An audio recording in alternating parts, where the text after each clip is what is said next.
So what's up there, guys, and welcome back to Digger Detecting. So as you can see, we got old mate Brando out here with us today. Hey Brando. We even got young Xavier and Dominic here behind me playing with a walkie-talkie. I don't know who he's talking to. Anyway, as you will see, we have the old bottle pit opened up again today. Now this is the same bottle pit that I managed to uncover that the landowner spoke about, and we managed to uncover there last week. So last week, in last week's video, we just skimmed the top of the surface off, taking out some of the bottles that we found quickly, and today we are back to have a good dig and really go through it thoroughly. So I'll show you some of the items that we've got here already, and we've actually found we got 5 of these glass stoppers already. There's only 2 there, I know, but I've been keeping my eyes out. I love finding them. We've got 5 of them now. So, and we've got a few more nice old bottles. We've got a couple of W. Monroe Footscrays up the back there. I'll show you them. Brandon will be taking these ones because he hasn't got any of these yet. So, as I mentioned in last week's video, a lot of this stuff is double up for me now, so I don't need to be greedy and take it home with me. It's time to basically let Brandon have a go too now. So he'll be taking some of these home that basically I already have. So he'll be making himself a neat little collection by the end of today. So anyway, we are going to keep digging. Zave's already in there, scratching around, can't help himself. So I'm going to get in there with him and we'll keep going. Oh my Lord, check out this baby. I just pulled him out, gave him a wipe, and I thought I'd sit him back down and show you it coming out for the second time. Price Brothers Geelong Manufacturers. Look at that. Oh, I nearly dropped him. That was close, wasn't it? Woo-hoo-hoo. Look at that. Oh, focus, focus. There he goes. Oh my Lord. Oh, I knew there'd be one here. Oh, we are going down and down and down, and we're getting deeper and deeper, and all the good stuff is starting to come out, which is common, you know, the further you go down, generally the older you get. And look at the cracker. Ah, he's got 4 veins, so he's a cat's eye. You can see like the end of a dart almost, the fins on the dart. 4 veins. There it is. I'll give him another wipe. Just go easy, Brando. There might be more marbles there. 1, 2, 3, 4. Wow, my first marble. Woohoo! Let's see if we can find a few more. Okay, so how cute is this? Working together as a team. Brandon scrapes it out from the top, and I scraped out of the hole below, double checking that there's nothing that we want. Just as well we did, because that's how we found the marble. It's also how we just come across another little glass stopper. So, teamwork at its best. Back scratch too, Brandon. Stop. Here you go, scratch your back. Pick me up. Why, okay. I've got you. Now what do I do with you? Ah, dog, dog, dog, dog, dog, dog. Ew. Look at all the dirt in it. That pick me up trademark. I wonder what was in it. Holy Mother of Mary. Check out this beauty. Whoo. P.G. Dixon and Co. Melbourne. Huh. What a ripper. Not too much embossing on it. Probably would have had a label in the front there in the middle. PJ and Dixon, and he's the internal thread bottle. So he would have been an aerated water bottle. What a bloody cracker. PJ Dixon and Co. Melbourne. See, Brandon, this is why we don't take smoko breaks. Right, so Brandon told me to come stand up on top of the hill here and have a look down at our little creation, our little work that we've got going here. And yeah, I agree. It's pretty crazy. I agree. There's a lot going on. We've probably shifted about a ton of rocks, and we've just sort of whittled our way around that tree, digging down deeper and deeper as we go. However, it has paid off. We've got some ripper bottles out, this being the last one that I just found. So this bottle is property of Jazz F. Mackenzie and Co. Pty Ltd. A beautiful bottle. Really, really nice. Where's that sun? Nice amber colour bottle. So very cool, and we've got a few other nice little ones out here. The Beacon Trading Company Melbourne, or Geelong I should say, not Melbourne, what am I saying? And a few other pieces here. But anyway, look, we're going to give you a look at the end of the video. So you will see them all, and you'll see what we take home, what we clean up and what we keep. So, however, my favourite little find for the day, if I can find it, my marble. Aha, there it is. It was in one of my 18 pockets, one of my many pockets. Look at that. Check out the crudeness in the design. So he'd have to be probably, look, I'd put him around the 1920s, 1930s. So very, very nice. It's the only marble so far, but I'm sure if we keep our eyes out, there will be more. Okay, so just keeping our eyes out too, as we were going through there, we managed to get 8 little glass stoppers, and also this big fella here, this other glass plate stopper. Very cool. Nothing on him, no embossing. However, he'll clean up nice and go on display. So look, I love finding these too. You find them in the necks of the bottles that are broken. You also still find them in bottles that are intact. Some of them do have embossing on them. However, it doesn't look like, oh, here we go. So this one's a Holbrook. I'll just give him a clean up. So he'll go nicely. Holbrook & Co. Very cool, very cool. I love finding them though. You always got to keep your eyes open, just like marbles. Check out this little ripper. Another little Boningtons. But check out the colouring to him. He's got like a light amber or like a light greeny sort of colour going on to him. Almost like the old beer bottle colouring. It's really, really cool because most of them generally come out in that sort of brown, darker brown colour. So it'll be nice to clean this one up, this little Bonington's up, and see what he comes out like. Can't wait. No, not the old aromatic schnapps. All I really want to find is one of these bottles intact. God, aromatic schnapps. They're a beautiful bottle. I just need to find one that's complete. Is he not the cutest little bottle you've ever seen in your life? He's tiny. Wouldn't have had much in that guy, would he? It's a little perfume bottle, maybe. Maybe. Very cool, very cool. Love it. Okay, so we're filling it back in now. All finished. It's 20 to 1, and we're going to head for some lunch now. I'm getting hungry. So is Brandon. So are the kids. Righto, we've got the hole back filled in, as you can see, partially filled in. Still need to throw a few more rocks up and what have you. Just as I was walking around the outside though, picking up some rocks to sort of throw back in, I noticed these couple of glass bottles here. I noticed this jar here first, and he's nothing special. And we sort of pulled out this guy here, and once again, nothing too special. Probably an old cordial bottle. But then we happened to see a bit of a hint of green. And lo and behold, we've got a beautiful old Beacon fennel bottle. So you generally find these in the amber brown colour. And I've got a couple of them at home in the later design. So probably 1930s, 40s design with the little AGM castle on the base. However, you can see this one's got nothing on the base, and he's a cork top, so not a screw top, and it's Beacon fennel, so quite an early design, and he's got that early type green colouring throughout the glass, which is very indicative of that time period of these bottles being made, sort of late 18, early 1900s. So very cool. He is definitely a favourite for today, and he'll be going straight home into the collection. Okay, we've got the kettle on the go. We've even got Winnie the Pooh here today. And look at Brandon's cup. A beautiful little pink cup, bringing out his feminine side. We're on the TikTok bickies, and guess what? I did not forget my milk today. Back there, animal. Get back behind the cage.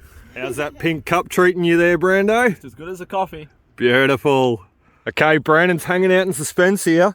He knows I've got something good. Check out this baby. I can see some embossing. We've got a few down there too by the looks. And we've done it. We've got a beautiful white crow tomato sauce. He's still got a bit of damage up the top there, unfortunately. However, he is pretty much complete, unlike the one that we found there last week. What a bloody perler. You see the crow on there trying to peck the snake. So, white crow tomato sauce. That is so cool. Love it. He's made my day. We've done it again. Rosella preserving company bottle, and this one is intact. He's got the M on the base, as you can see, so that's an early AGM design, so that was just Melbourne, that stood for Melbourne, and puts him around 1900 to 1920s. So wow, first we got the White Crow, now we got the Rosella Preserving Co, and this one, it's got no damage. Oh, actually, apart from down the base there. Anyway, he'll clean up lovely. Okay, we're getting down to a few more. And look at this big stonker. I dare say he's going to be one of those Rosella ones. Hopefully intact still.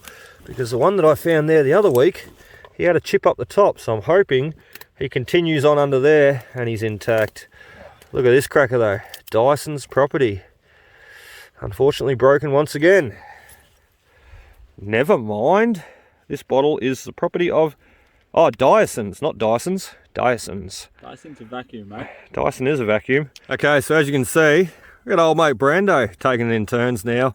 And we've put him in the hole. He's going to have a bit of a dig. We did have this section back here just opened up. There was a big hole right here, and that's where the Rosella and the White Crow bottles come out from.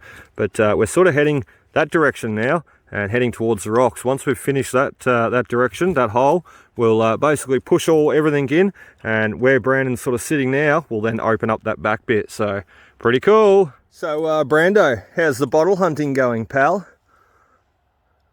Pretty good. Oh, I think I'm in the lead. Made in Japan. What was this little fella? He's got that dark green colouring to him, so he'd say he was an early bottle. I'd love to know what he was. Oh, look out, he's got some writing on him. Balsa. Balsa. Don't know. I'm going to do a bit of research, see if I can find out what he was. Intriguing. Made in Japan. Right, it's getting crazy in here. We just had a landslide. Brandon nearly lost a finger. As you can see though, we are stacking these rocks up really, really good. Like, I mean, they shouldn't be falling at all. Ah! Uh-oh. This is why you don't buy cheap tools, Brandon. Okay, I think we've found a rat's nest or a snake's nest. One of the two. Let's see what we can pull out, a rat or a snake. Hello. It's like a big cavity, a big hole down there. All this hay coming out.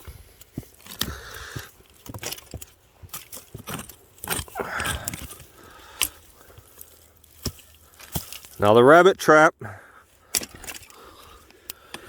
Look at that, another hole there.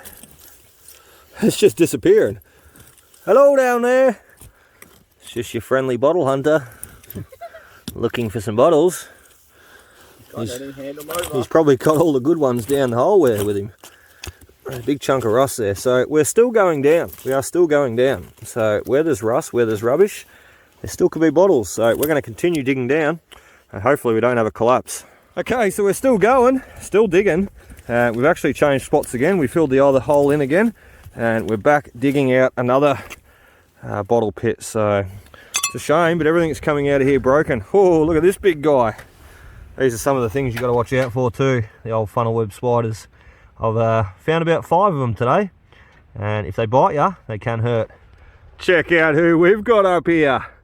Brandon's turned himself into a mountain goat. He's climbing trees now. He's on the lookout for any more bottle dumps. He's trying to get a bird's eye view.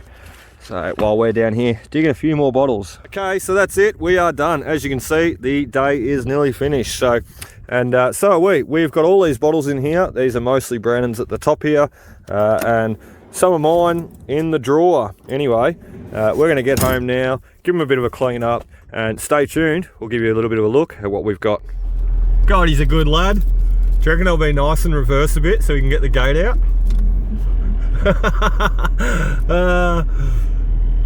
He loves a good shit stir, Brandon. Let's see how long he can stand there for. Should I go? Look this way. Go. Now? Do you want me to go through the gate? No. Oh, okay. I'll go through now. All right, thanks. Thanks, Brandon. Righto, so here we go. We've got all our bottles laid out. There is about 40 odd items here, and look, we didn't have as big a day as what we did last week. We dug over 100 bottles in last week's video. However, we really picked up on some of the neat bottles that we hadn't found before, and some of the ones that we did find and that were broken previously. So look, these ones are new. These ones I didn't even know existed. So, but however, these White Crow and Rosella sauce bottles, we found them last week, but they were all broken. All the necks were broken. So it was really nice to pick up on these two. He has got a few chips in him, however, he'll clean up quite nice and go on display. And we even found a Price Brothers Geelong manufacturer's bottle. It's still got the cork in the top, and he's still complete. So early M on the base. So I'd put him around 1900 to 1920. So anyway, we are going to give all these a clean up, and we're going to come back and give you a look at what they look like clean. Okay, so I thought it might be nice to show you my display case that I've been working on lately. And this display case basically I managed to pick up for free, which was nice. I went down to Bunnings and I spent 13 bucks on some dark stain polish. And I even managed to add some LED lights that I had left over from a job that I did there a while ago, my four-wheel drive. So it's only crudely rigged up at the moment. We'll turn him on though, and as you can see, the LEDs work really well against all the colours of the bottles, and it sets off and makes for a really nice display. So what I'll do is we'll open him up and we'll give you a bit of a look inside. Okay, so I'll just try and keep as steady as I can and slowly roll you through all the bottles. We won't talk about them all, we won't go through them all. You can just sort of see for yourself what I've picked up over the years and what I've collected. And to be honest, a lot of these have come out just recently. I won't lie, I have been collecting bottles for years. However, you don't always find them all that often when out detecting. And when I'm out detecting, I generally aren't looking for bottles. You know, I'm not out looking for bottles generally. Generally, I'm out looking for coins and relics. However, I have been lucky over the years, and I have been lucky enough to pick up a few nice bottles in my journeys whilst detecting, digging them up in the same hole as possibly a target or a relic. That said, same as marbles. However, as I said before, some of these are just recent digs and recent bottles that I've acquired. I have dug them all. They've all been found by me, so I can take credit for that. But basically, a lot of them, as I said, are pretty new. And the reason being is because we've just sort of hit on that really good site where we've just got bottle after bottle after bottle, you know. When you bring home 50 to 100 a day, you quickly make a collection. So let's stand up, let's give you a look at the top row, and then let's get back outside and finish cleaning the rest of the bottles. And who knows, hopefully we might be able to find some more room inside to display them also. So anyway, that's it. That's my bottle display case. Okay, we are done. We're done. All the bottles are clean. We spent all day cleaning them, shaking and scrubbing. It's a fair bit of an effort, but it's always well worth it, and I always enjoy the end result basically. So we'll give you a bit of a look through what we've got. We'll hold up some to the light as we go, so you can see there the property of the Beacon Trading Co. Geelong. Beautiful bottle. He's got the old not to be used as a food container. I promise we won't. Anyway, he'll go really nice on display, and he's a Geelong one, which is pretty cool. This one here too, PG Dixon and Co. Melbourne. So a little bit of scratching, a little bit of wear on him unfortunately, and we could probably get him a little bit more cleaner inside, so we might try and do that. He is an internal thread. He would have been an aerated water bottle, so just full of water. Someone would have drank him and discarded him. Pretty cool. It's crazy to think that, you know, like someone would just drink that and discard it, like the old torpedo bottles. You know, I suppose they weren't collectible back then as what they are now. So we've got the old kick up base beer bottle.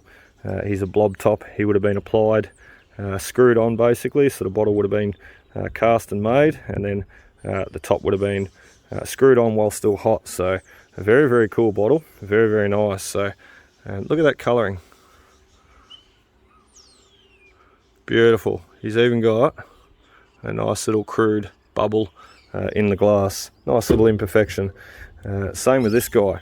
So he's the Beacon fennel bottle, fennel, however you want to pronounce it. And I think I said green colouring yesterday when I picked him up. However, he's more blue. He's more of a blue colour. Beautiful bottle though. You can see the bubbles in the glass. He's got nothing written on the base, and he's a cork top, screw top once again. And he would be, I'd sort of put him late 1800s to early 1900s. I'd sort of say 1900s sort of on the dot, probably no later than that. Beautiful bottle. Same as these. We got a couple of these last week, however they were both broken. It's funny enough, We found 2 yesterday and they weren't broken. Apart from this damage here that I'm showing you, a little bit of a shame that it's there. He's obviously had a rock or something come down on him, had a little bit of pressure in the base there, but still a beautiful bottle. Beautiful bottle, and he's actually got that purple discoloring in him, and that's called the manganese. It's a chemical, or it's an impurity they had in the bottle at the time, in that early glass manufacturing throughout the early 1900s. So once again, these would be 1900 to 1920. He's got a couple of ripper imperfections in the glass. The more of them that you see, or for me, I love them because it just shows the crudeness of the time. He's even got one right next to the snake. Really cool. White crow tomato sauce, and he's also got that manganese discoloring going on in him. So basically, whatever they were using at the time, the glass and whatnot had the manganese in it, and that basically with the UV light would turn them purple. So unlike this guy here, you can see he's a clear color, so he wouldn't have had that manganese in the glass. I love that word, I can say it now. I kept forgetting what it was called. I kept thinking like magnesium, and I kept thinking I just couldn't pronounce it properly. Manganese. So there you go. But this guy doesn't have it, but he's a ripper. He's a ripper. Price Brothers Geelong Manufacturing Co. And unbroken. He's a cork top, and he's beautiful condition. Once again, should bring you in there a bit, shouldn't I? Once again, 1900 to 1920. I think this is a HND, nothing too special. We had the old vinegar bottles. We actually got a pale green one of those the other week, so it's nice. We've got a clear one, and we've got an amber one the other week. However, my eldest son Xavier picked up this one, and he claimed it, and he cleaned it too. He claimed it and he cleaned it, so he did a good job cleaning it too. Come up very, very nice. So that'll go in the display case. Or actually probably go in his display case. I'd say this is a wine. He's a crown top. You can see the top there, he's a crown top. He's not that old either. There's a couple of different ways I'll sort of tell. Just from what I've learned off the father-in-law basically. You can see the seal, the seam of the bottle, and it runs right the way through. And being a crown top shows me straight away he's a little bit older, but also, or a little bit newer I should say. But also the fact that that seam runs right the way through the lip tells me he's a machine-made bottle, and he's probably 1930s, 40s onwards. He's not that old, so it's still a very nice colour. Anyway, we had the Jazz F. Mackenzie bottle. I'm not too sure what this would be. It might have been like a dressing or an oil or something. I'm not too sure. It's a bit hard, you sort of find these bottles, you've never seen them before, so yeah, a bit hard just going off the shape and possibly the name to ID what they had in them at one point. So not always the easiest. However, I do generally do a little bit of research on the name or the maker, try and find out what they are. So haven't done too much research on this one yet though. A few other little bottles I'm just picking up there. They're just clean skins. You can see the seam running right through that one. But he's got some nice imperfections in the glass. And not only that, he's a nice colour, a couple of other little bottles here, little Bovrils, 2 little Bovrils. Nice to get 2 of them, and quite different in colouring. You can see that. Pretty cool. Once again, very different in colouring. So probably just due to the contents of the glass at the time. Another little oldie, no namer, poison, little amber flask. And this guy, he told us to pick him up, so we did. Pick me up. He was actually a source bottle. Did a little bit of research, as I said before. I do a bit of research on him as I go. He's a screw top, so he's probably not that old. I'd sort of put him around the 1930s onwards. Pick me up. We did. We brought him home. Anyway, we got the little Ponds cream jars. You can see Ponds written there. Quite nice. Very, very dirty and rusty. You can see he's still got a bit of stain of rust on him, so we might have to give him a bit more of a clean up. I generally use like a green scrunchy cloth, what you use inside on your dishes sort of thing, and I take one outside, and I also use sand. So I put the sand on top of the green scrunchy cloth and use sand and the green scrunchy to sort of help you know, get that abrasion to knock off the rust. So, and it works quite well.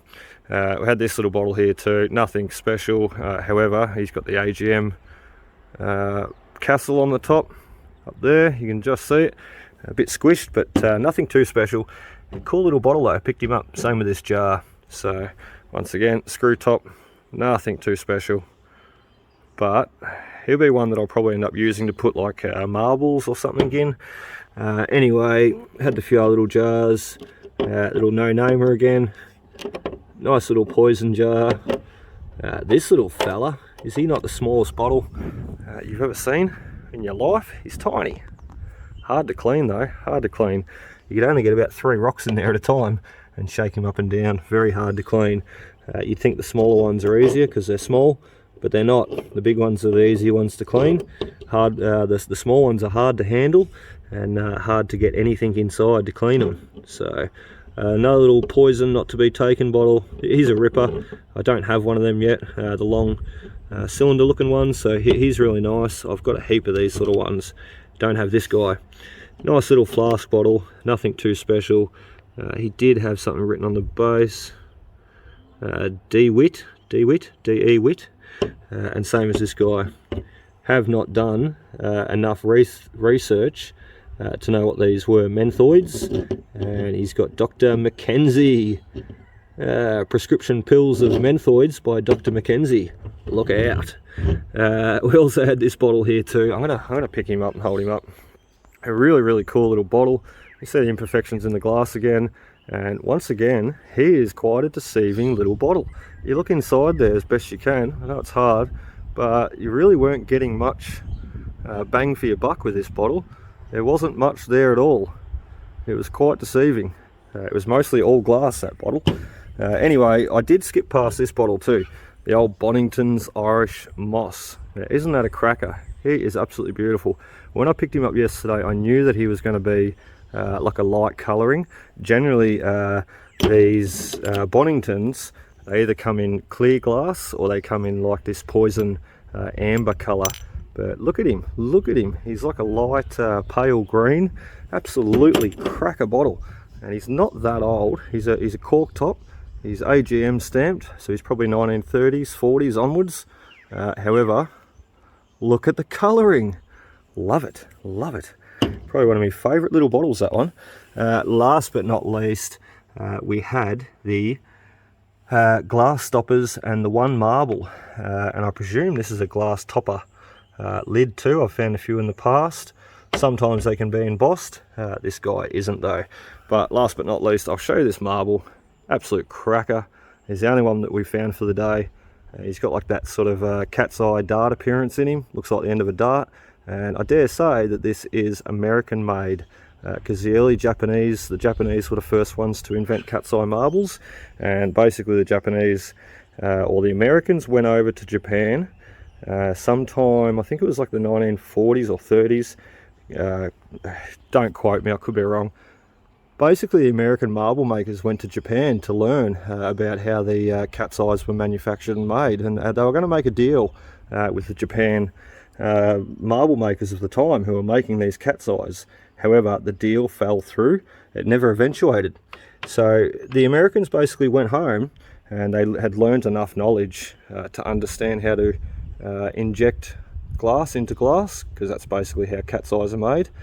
They inject a portion of glass inside the marble, and basically they went home and created their own type of cat's eyes. So I do believe, I could be wrong, I do believe that is an American version of a cat's eye marble. Quite old though, because it's got the imperfections in the glass still. Anyway guys, that is about it. That's a wrap up for today, so we'll let you go at that, and we'll see you next time, hopefully. So please be sure to hit that like and subscribe button, follow my finds for future, and I really hope you enjoyed today's adventure. So we're going to get back out to that site too, and we're going to bust out the detector, because in all the time we've spent there, we've probably only spent about half an hour detecting. So if this is what's there in bottles and marbles and relics, what's there to find with the detector? So anyway, really hope you enjoyed, and we'll see you on that next adventure. Cheers, guys.